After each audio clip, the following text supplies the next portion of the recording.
Okay, we are going to be processing this lynx, skinning it, fleshing it, and then boarding it. So we got the lynx, got our gloves, the knife, the brush, because you always want to brush the pelt out before you skin it or flesh it. And then we got our board, our stretching board here, and our fleshing beam. That's the equipment you're going to need to process fur. And there's one lynx that we got to turn right there. And we will get this, I will be explaining as I go. And we'll get as much footage as we possibly can. Alrighty, let's get started. Okay, so the first cuts we're going to make are around the paws.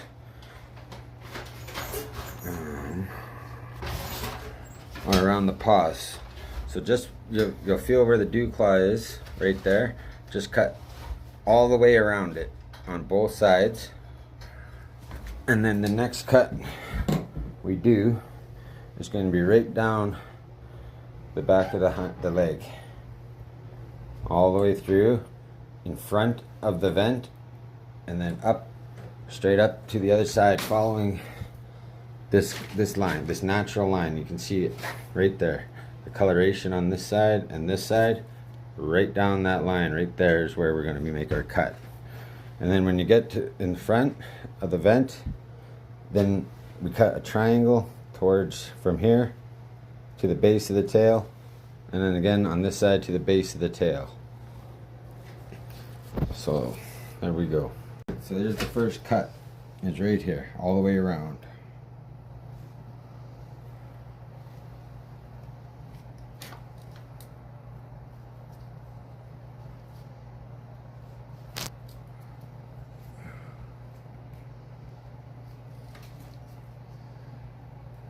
And you do that on both paws.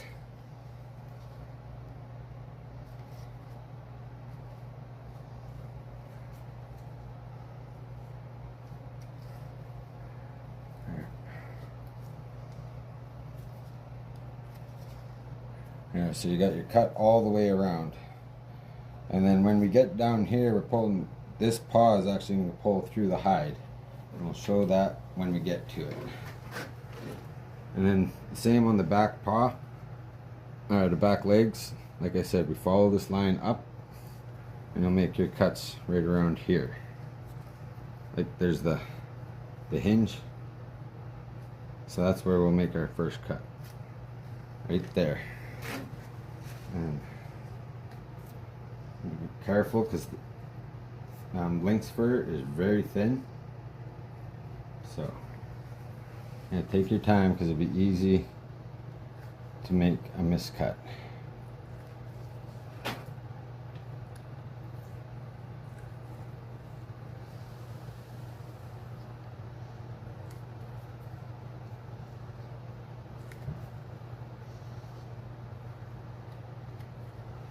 Like I said, you go in front of the privates, and then continue that line right back up the other side, the back of the leg.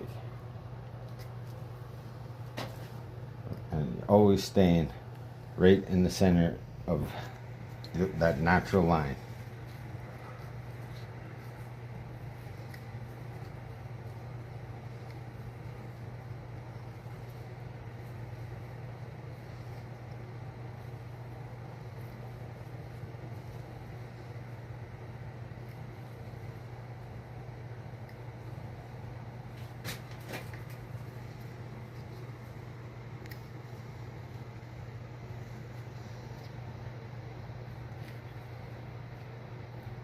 Right up to the same spot on the other side of the leg, on both sides. And then once that's done, you continue to cut all the way around.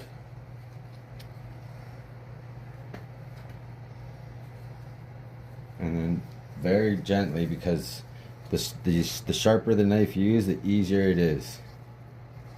So you want to start and just slowly Nice slow cuts. Make sure you're not going through the pelt, and just go all the way around on both sides.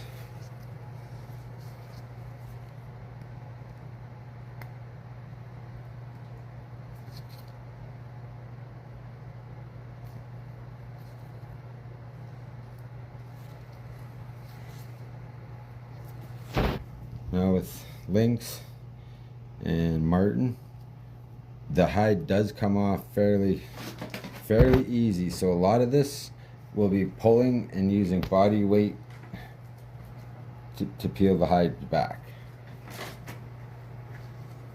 You can't rush the process though. This is a lengthy process, because this animal gave us his life. So the best thing we can do is do everything we can to respect the animal, which means we don't horse around with the carcass. We don't play around with it while we're doing this. You treat this animal with the most respect. And this hide, this pelt, the fur is never going to get any better than it is right now. But if you try to rush and cut corners, it can get a whole lot worse very fast.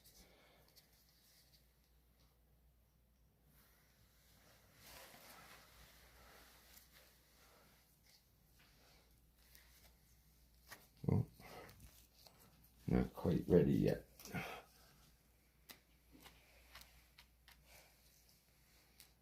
And they're just small, tiny little movements with your knife blade, right?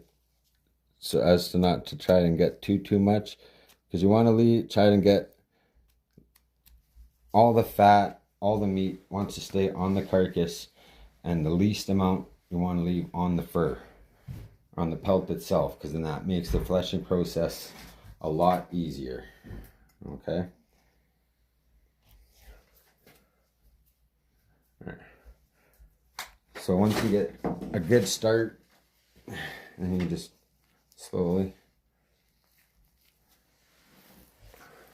start peeling it down. Now the easiest way to do this obviously is to have it suspended like this. And I just this is the setup I use here. They do have actual called skinning gambles, which gives it properly. And you want to be careful. You don't want to just start yanking and pulling real hard, because like I said, the length hide, the pelt itself is very thin, so it'll be easy to rip and tear big holes in it. So you pull like that, but when you come to a spot that's being a little difficult, you definitely want to use the knife, because if you just rip it and tear it, you're going to end up with big chunks on the pelt, or you're going to end up ripping the pelt. And that's the last thing we want to do. We want to try and be as careful and as gentle with this pelt as we can, because you definitely want to keep it prime and ready. Alrighty.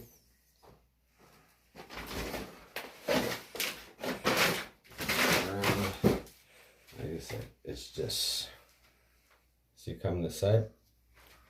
This is what I mean exactly. I pulled too hard, and it started attaching to the pelts. Now I got to go back down and make little cuts there.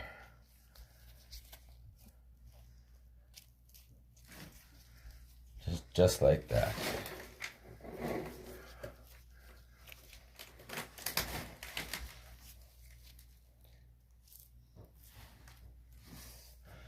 And then, like I said, when we get to this section here, you can either go from this way up.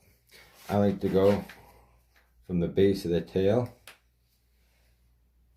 and then down towards where you made your last cut, or into that section, that line right there that you made. Like, this section is a little bit tough, it's a little bit tricky,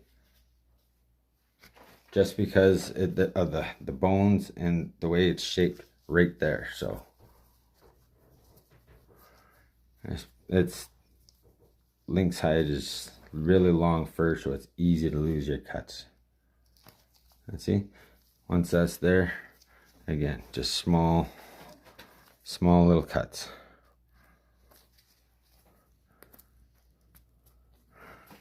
And we're gonna do repeat this process on this leg. So when I get down to here, we'll turn you back on once this is off, because you've already seen how to do it. Okay, so we got both sides done exactly the same. This process was exactly what we just showed you. So now we're at the base of the tail. And what you want to do is right at the top of where your two cuts meet, right from the top of it there, you want to split the tail right down the center.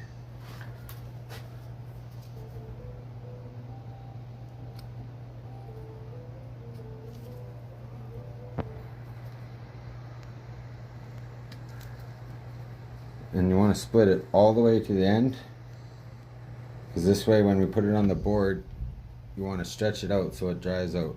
If you leave a little gap without splitting it all the way, it's not going to dry in there proper, and all this hair will pull right out, and that's what they call slippage of the fur. Now this hip bone on both sides is a little tricky, so you want to be very careful and just make tiny little cuts. Tiny little cuts underneath, because it's easy to go right through the hide on this spot. All right.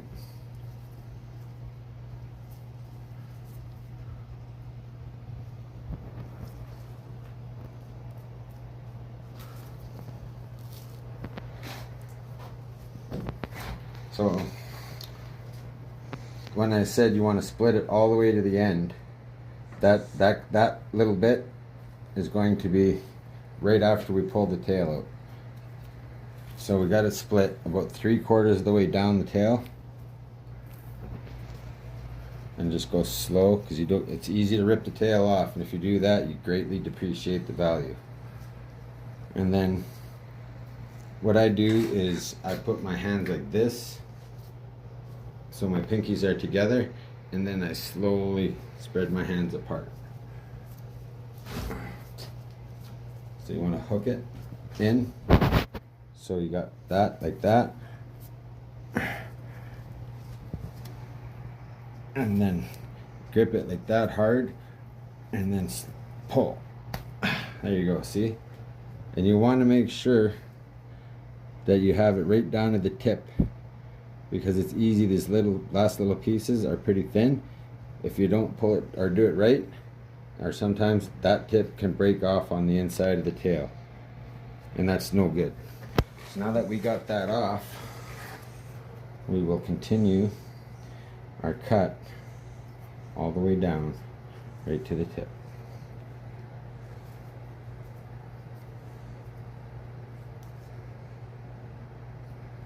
You want to be careful on that part, because some people will just jab it in, but you'll go right through the other side, and you'll end up splitting the tail even worse than you want. You just want one cut down the center of it.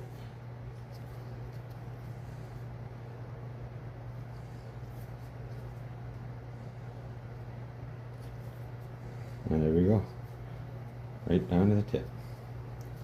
Perfect. Now we got this done up here all the way around, and this is where I'm going to take this one down and spin this around.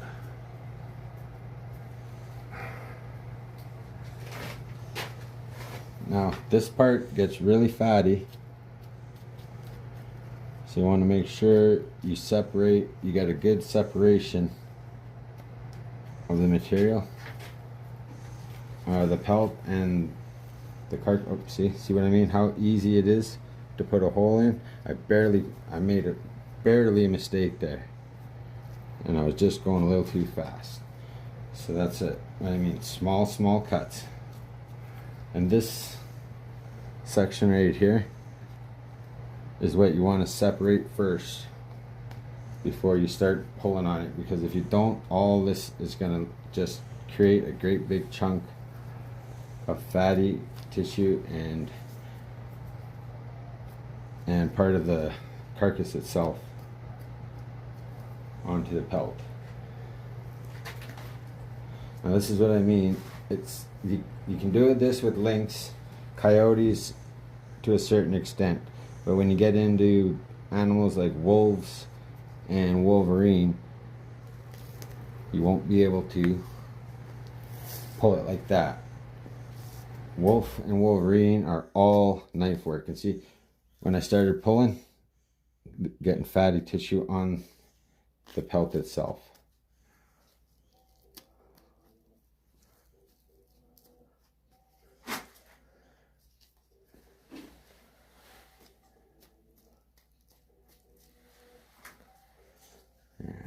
There we go. Once you get it down that far, I personally like to put both the legs up like this off the same part of the hoist, because it just makes it for an easier pull. We've got it all tied up like this, so now it's a nice straight pull and it's not separated. So like I said, you want to try and leave all the fatty tissue you can on the carcass, not on the pelt. So once you feel like you've got a good separation of it,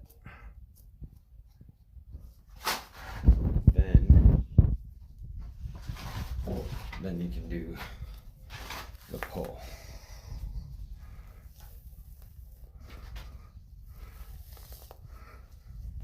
There's little pulls all the way around. You don't want to pull one side as much as you can and then not work it all the way around. Then you'll tear the hide, you'll leave stress points. Like your hide will be tight here, pulled down, loose, and then it'll be really tight here. So you just want to try and keep it nice and slow. And on points, like I like to use my body weight. So what I do is I reach in and I'm grabbing under the hide right close there, and I like to use my elbow and push, because this way you can lean down with it.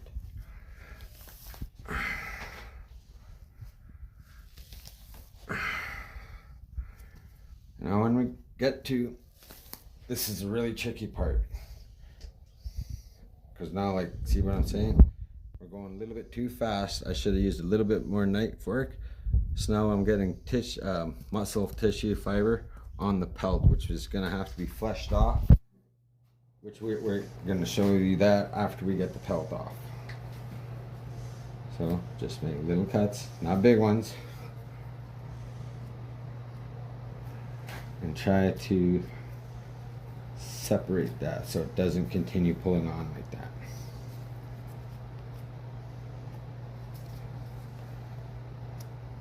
And there you go.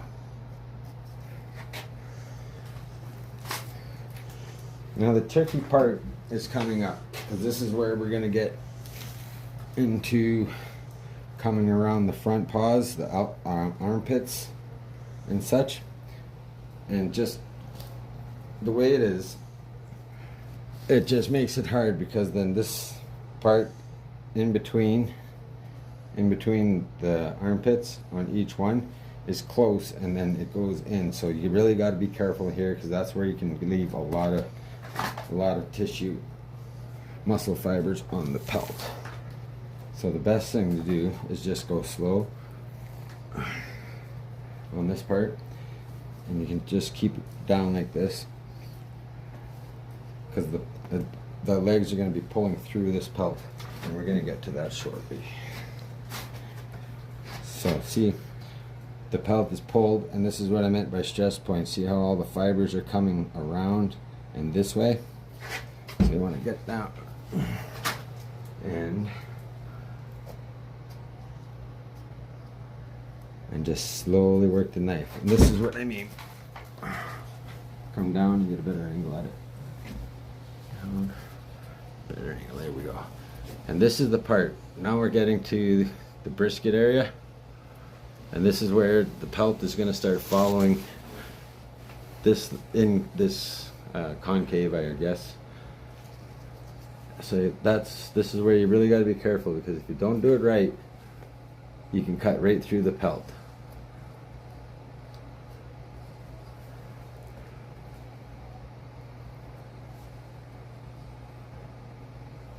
And with a real sharp knife, you don't want to put a lot of pressure. You just want to use the sharpness of the blade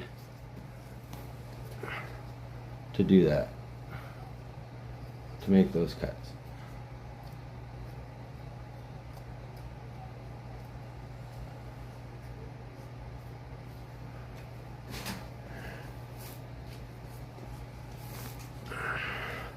See what I mean? How it goes inwards like that. That is the tricky part. I've wrecked more than, well, not wrecked, but I have to sew more than one pelt on this section right here.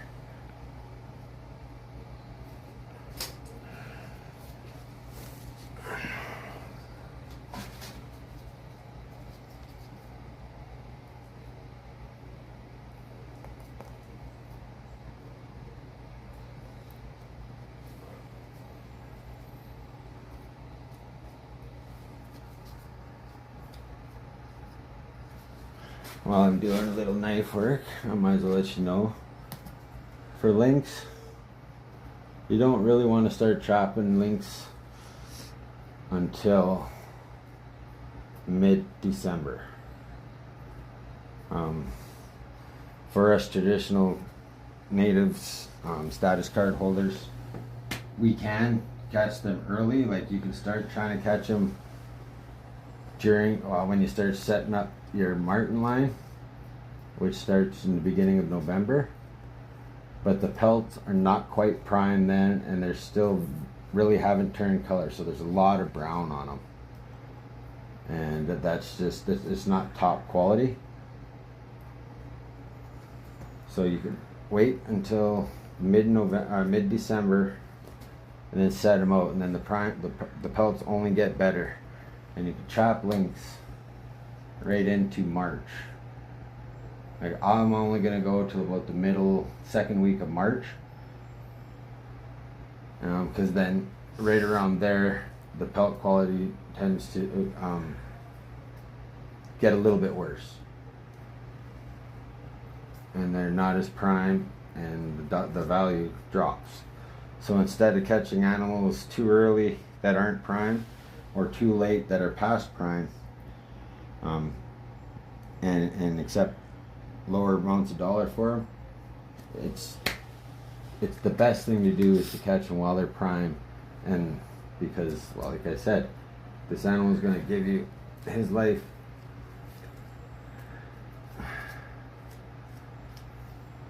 And the best thing we can do is treat it with the most respect, and that means not harvesting them too soon, not taking them too late, just for number reasons. Because as an ethical trapper, you want to only catch prime pelts. You don't want to catch pelts that are not quite prime, because then it's just, then to me personally, it feels like it defeats the purpose of trapping. It defeats the purpose of having a trapping season. If you're not going to wait until they're prime, then it's just, I don't see that being any good.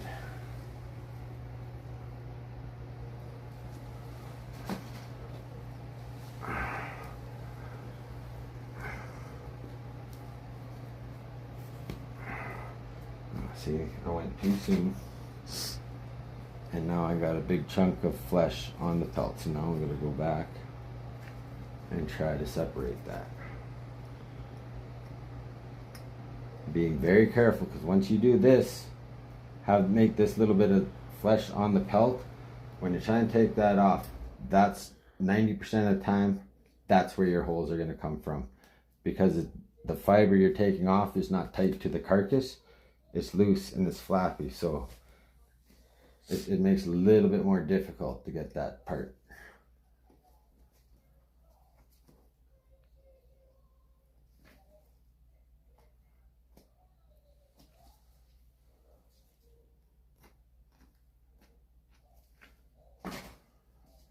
Let's see this.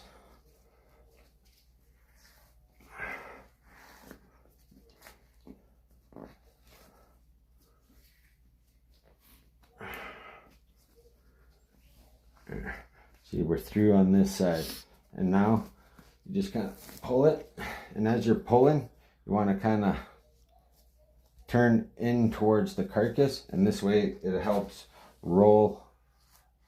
It helps roll it off the leg as opposed to a straight pull down.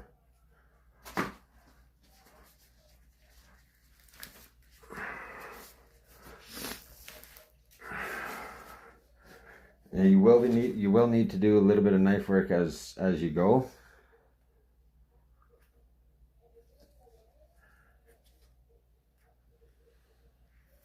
And you're going to do that right until you come to where we made the cut all the way around the pelt. And this leg will pop right out through there.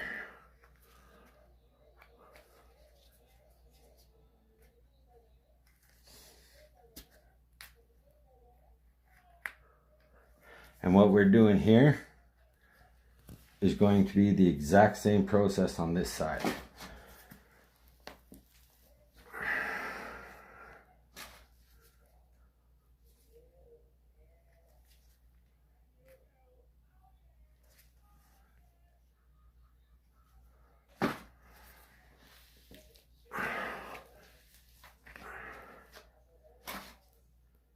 Oh, see, and now we're back. Now we're basically down to where we made our cut. Once that's off, it just pops through, just like that. And we're going to do this exact same process on this side. And then I'm going to tie these legs up like that to continue on. So I'll show you that in a second. So we got the front legs out of the way. I normally tie them to here, but I'm just going to try it this way. It just seemed to be a little simple. And now on a lynx, their arteries and veins run very, very close to the hide. Like they're very easy to cut. So you got to be very careful around the head and the neck, because if you cut one of those veins, it's going to make for a very bloody situation for the rest of the pelt.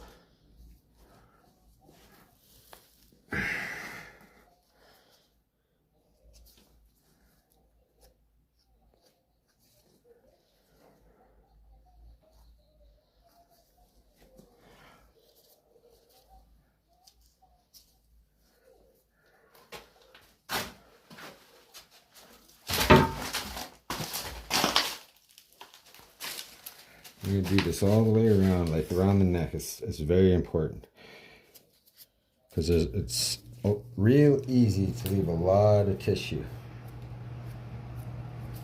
You see all these tissue fibers here and stuff? That'll all come off during the fleshing process.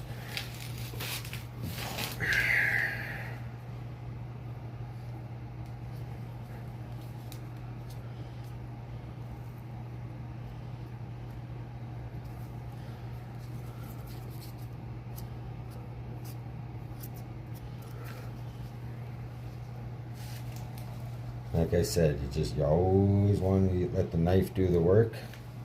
You just guide it, and the sharpness of your blade will take care of the rest.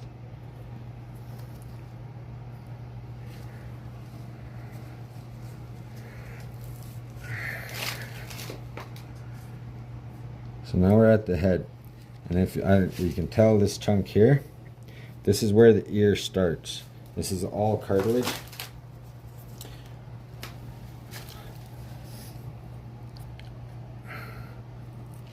So you want to skin it down a little further as best you can around that section. And then for the ears, get back on this side, it's a little bit more, it's brighter. So you want to grab that carcass or that chunk and separate it from the skull. You want to go down And it's easy when you follow the ear. It's a cut like this, and then like this, somewhat like a triangle. And then you'll get to the ear hole. You want to cut that off close to the skull, so this hole is not huge, but at the same time you want to try and separate all this extra stuff and leave that on the carcass.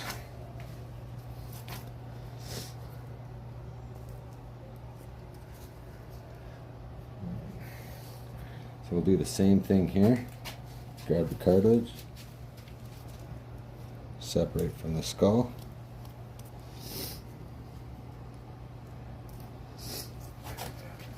Both ways. And down to the ear hole. Nice. Tight to the head.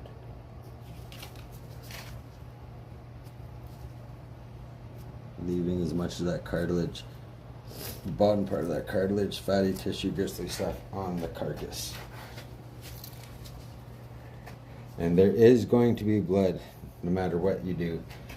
You're always going to run into a bit of blood when you're running around, doing around the head, especially on wolf. As soon as you get to the eye holes, they bleed a lot.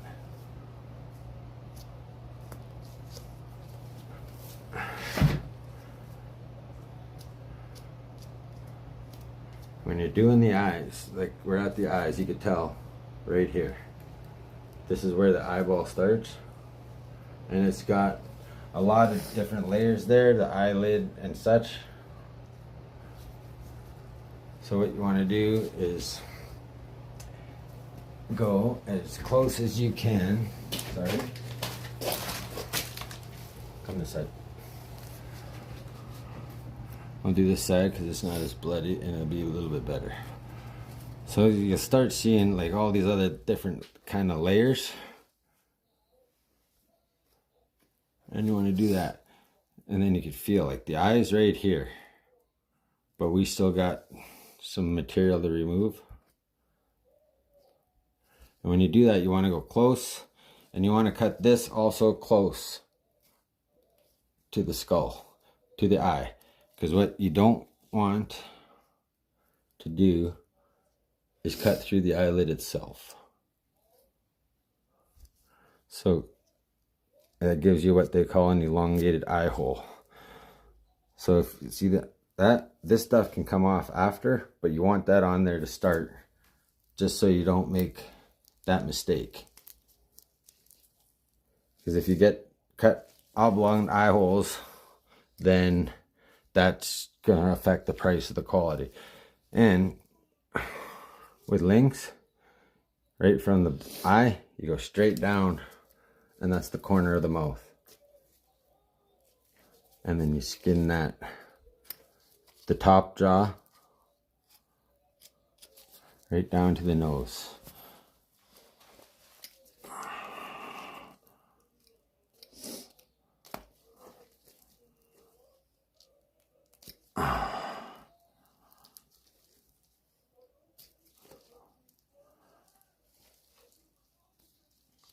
There we go.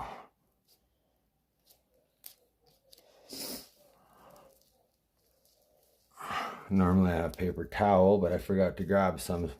And where it starts bleeding, you just wrap the paper towel around that, and it should stop it. Do the mouth. And then I like to put my hands, oh, where's the other eye hole? Right there. Through like that, and don't pull hard, just put enough tension where you can just skin around it. And then same thing, you hook the corner of the lip, and then you just go down.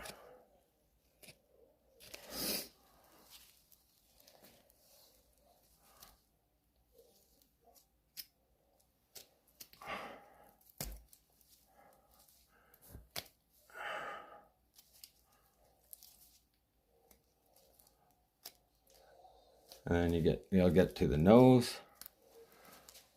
and then You just cut it off right to the top lip, just like that.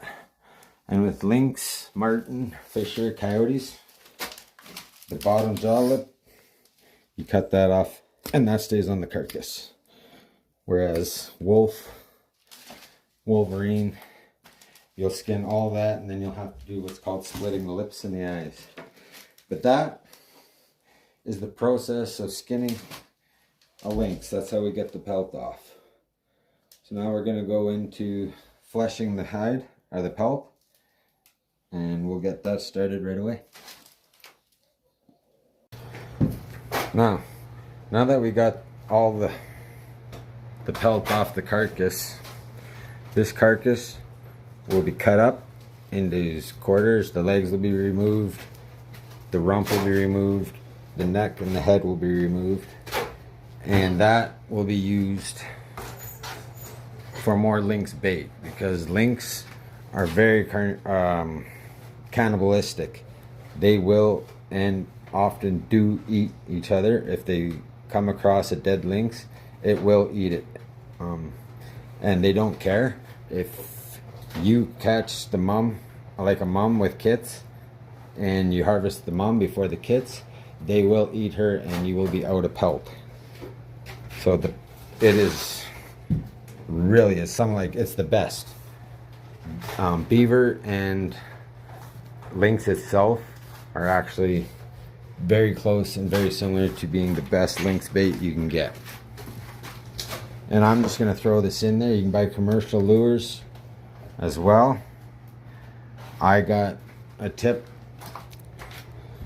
from another fellow native trapper, and since I've gotten that tip, I also use it. It is right over the counter Vicks Vapo Rub as a lure, and that's just a scent lure, because lynx are not like coyotes, they're not like wolf. Their sense of smell is not as powerful.